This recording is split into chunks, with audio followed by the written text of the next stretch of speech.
आजकल जो शोज़ हो रहे हैं आप लोग देख रहे होंगे। क्यों होते हैं ये शोज़, क्या इनका मकसद होता है और इसमें जाने का क्या फ़ायदा है, क्या नुकसान है, क्या इन शोज़ के ज़रिए से हासिल किया जाएगा। अगर आप इस शो में जाते हो या नहीं जाते तो आपको क्या या फ़ायदे या क्या नुकसानात हैं, और इन शोज़ में इतना ज़्यादा पैसा क्यों लगाते हैं लोग। सारी बातों के जवाबात आज की वीडियो में मैं दूंगा और शो के हवाले से मैक्सिमम मालूमात आज आपको फराहम करूंगा। इसके अलावा शो के अंदर किस तरह पार्टिसिपेट किया जाता है और किस किस तरह की कैटेगरी में कंपटीशन होता है, ये सारी मालूमात का समरी, डिटेल नहीं समरी मैं आपको आज की वीडियो में बताऊंगा। ये इस वक्त जो आप लोग वीडियोस देख रहे हो ये मेरे बर्ड्स की है। खैर मैं रेनबोज लेके गया था अपने शो के अंदर और वहाँ पे मैंने कंपटीशन नहीं कराया क्योंकि मैं उस सोसाइटी का हिस्सा नहीं था या उस जो बर्ड शो की ऑर्गेनाइजेशन थी पैग वाले, उनका मैं सोसाइटी का पार्ट नहीं था। तो अगर मैं रजिस्टर करा देता, 5000 उनकी फ़ीस थी, तो मेरे शो में बर्ड्स इंशाल्लाह ताला पार्टिसिपेट करते और अल्लाह के हुक्म से जीतते इंशाल्लाह। क्योंकि मैंने देखा था वहाँ पे रेम्बो नहीं थे। बाय द वे रेम्बोज किसी के पास भी नहीं थे, वहाँ एक बंदे के पास एक पीस पड़ा हुआ था बस, बाकी और किसी के पास भी मैंने वहाँ पे रेम्बो नहीं देखे। तो ये चीज़ मैं देख के हैरान हुआ कि कराची के इतने बड़े बड़े ब्रीडर्स आए हुए हैं एग्जीबिशन के, बजरीज़ के, लेकिन किसी के पास भी रेम्बो नहीं था। ठीक है, इसमें दो अलग अलग मुख्तलिफ राय भी हो सकती हैं लोगों की कि यार रेम्बो की डिमांड नहीं है इसलिए बड़े ब्रीडर ने रेम्बो नहीं रखा हुआ क्योंकि उससे कमाई नहीं हो रही। लेकिन भाई रेम्बो का शौक़ या बजरी का शौक़ तो नॉर्मल हर बर्जीगर ब्रीडर के पास होना चाहिए ना। तो आप जब पाइड रख रहे हो, जब आप टीसीबी रख रहे हो, जब आप ऑफलाइन रख रहे हो, जब आप नॉर्मल ग्रीन्स तक आप रख रहे हो, तो यार वाई नॉट रेम्बो आपने नहीं रखा हुआ। इसका मतलब दो बातें हैं। इसका मतलब है कि रेम्बो रखना आसान नहीं है, एक तो रेम्बो मिलना आसान नहीं है और रेम्बो अवेलेबल नहीं है, ये भी एक बहुत बड़ी वजह है। और वहाँ पे मुझसे काफ़ी लोगों ने रेम्बो मांगे और मुझे आइडिया हुआ कि रेम्बो की बहुत ज़्यादा डिमांड है। आप लोग शायद समझ रहे होंगे कि शायद मैं मार्केट क्रिएट करने की कोशिश कर रहा हूँ, ऐसा कुछ भी नहीं है। ये एक रियलिटी है कि रेम्बो किसी के पास नहीं थे और रेम्बो किसी के पास नहीं है। फ्यूचर में हो सकता है लोग इसकी ब्रीड करा के इसको मार्केट में तादाद में इसकी बढ़ा दें, लेकिन अभी फ़िलहाल किसी के पास रेम्बो नहीं है। अच्छा, अब ये जितना भी बर्ड बहरहाल मैं आपको दिखा रहा हूँ इस वक्त स्क्रीन पे, ये सब विनर बर्ड्स होते हैं और विनर्स के अंदर भी कैटेगरीज होती हैं। कोई क्रस्ट में जीतता है, कोई होगोरोमा में जीतता है। हर बर्ड की अपनी क्लास होती है। कोई येलो फेस में जीतता है, कोई ग्रीन में जीतता है। तो ये कुछ विनर बर्ड्स की पिक्चर्स भी लगा रहा हूँ जिन जो शायद कोई क्रस्ट में जीता होगा, कोई पैटर्स के अंदर जीता होगा, या बहरहाल कुछ शोज़ की तस्वीरें लगा रहा हूँ।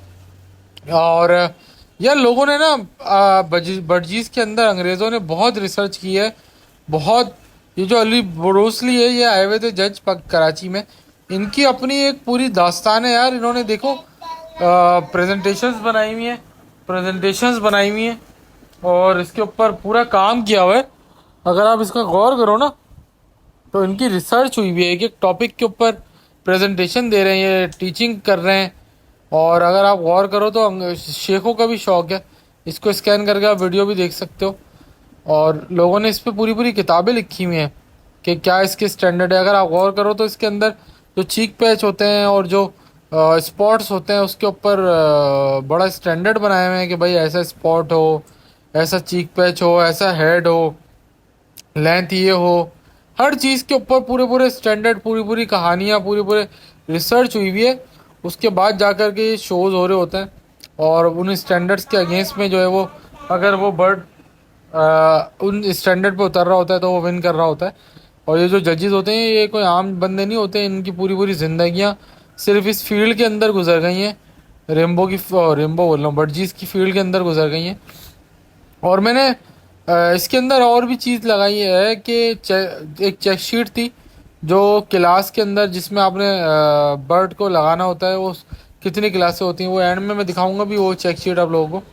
तो बहरहाल एनीवे, तो ये तमाम वो चीज़ें हैं भाई जो शोज़ के अंदर लोग कर रहे होते हैं। आप लोगों ने पिक्चर्स के ज़रिए से देखा और एंजॉय कर रहे होते हैं। बहुत सारे लोग तो सिर्फ इस छोटे से बर्ड की वजह से यार दोस्त बन गए हैं, एंजॉय कर रहे थे, पैसा लगा रहे थे। अच्छा, मकसद यही है कि यार जाहिर है हर बंदा जो है वो शो जीतना चाहता है, ताकि लोगों को पता, उसकी वाह वाह हो, उसकी फेम बढ़े, उसका उसका बर्ड बिके, उसके बर्ड्स के बच्चे बिकें। तो बेसिकली बिजनेस भी है, शौक भी है, फिर सोशल नेटवर्किंग का ज़रिया भी है। लोगों को खुशियों का मौका मिल रहा है, एंजॉय करने का मौका मिल रहा है, दोस्तियाँ बन रही हैं। तो ये सारी चीज़ें भी हैं, एक्स्ट्रा बेनिफिट भी होते हैं इसके। यानी कि आप ये मत समझो कि यार सिर्फ तोता सेल करने के लिए कर रहे हैं लोग सब, कि आप फिर बिजनेस चलाने के चक्कर में कर रहे हैं, ऐसा नहीं है। सिर्फ बिजनेस ही नहीं होता, बल्कि बहुत सारी लाइफ के अंदर और भी चीज़ों की, पैसों के अलावा ज़रूरत होती है। वो सारी चीज़ें इन शोज़ के ज़रिए से मिल रही होती हैं। अब जैसे कुछ लोग हैं जो ये हॉबी में बहुत बूढ़े हो गए, लेकिन आज भी वो माशाल्लाह यंग बच्चों की तरह काम कर रहे होते हैं, क्योंकि उनको इस हॉबी ने ज़िंदा रखा है। उनके उनको इस हॉबी ने उनके अंदर का बच्चा, उनके अंदर का जवान जो है वो ज़िंदा रखा हुआ है। और लोग इस हॉबी के अंदर रहते हुए वर्किंग कर रहे हैं, काम कर रहे हैं, इंजॉय कर रहे हैं इस हॉबी को। तो बहुत सारे फैक्टर्स हैं, बहुत सारी ऐसी चीज़ें हैं जिसकी बुनियाद पे इस तरह के शोज़ को मैं चाहूँगा प्रमोट करना। और आप लोगों से भी कहूँगा कि आप पार्टिसिपेट करो इस तरह के शोज़ में, इस तरह के बर्ड्स के स्टैंडर्ड्स को सीखो। और अपने बर्ड्स को आप आहिस्ता आहिस्ता जब कंपटीशन में लाना शुरू करोगे, तो आपको पता चलेगा कि आपके बर्ड्स में क्या खामी है, दूसरे के बर्ड में क्या खूबी है। फिर आपसे उसके दूसरे का बर्ड लोगे और अपने बर्ड्स के अंदर वो खूबी पैदा करोगे जो उसके बर्ड में है।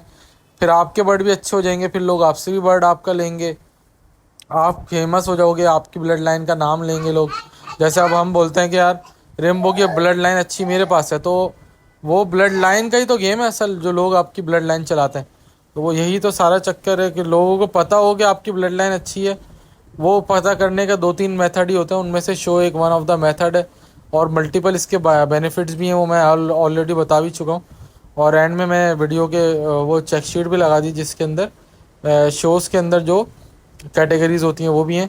तो उम्मीद करता हूँ आज की वीडियो आपको पसंद आई होगी। अगर आज की वीडियो आपको पसंद आई है तो मेरे चैनल को लाइक सब्सक्राइब कर दें, बेल आइकन को दबा दें, ताकि जो भी मैं वीडियो डालूँ वो आप लोगों को मिलते हैं अगले वीडियो में। तब तक के लिए अपना और अपनी फैमिलीज़ का ख्याल रखें। अल्लाह हाफ़िज़, गुड बाय।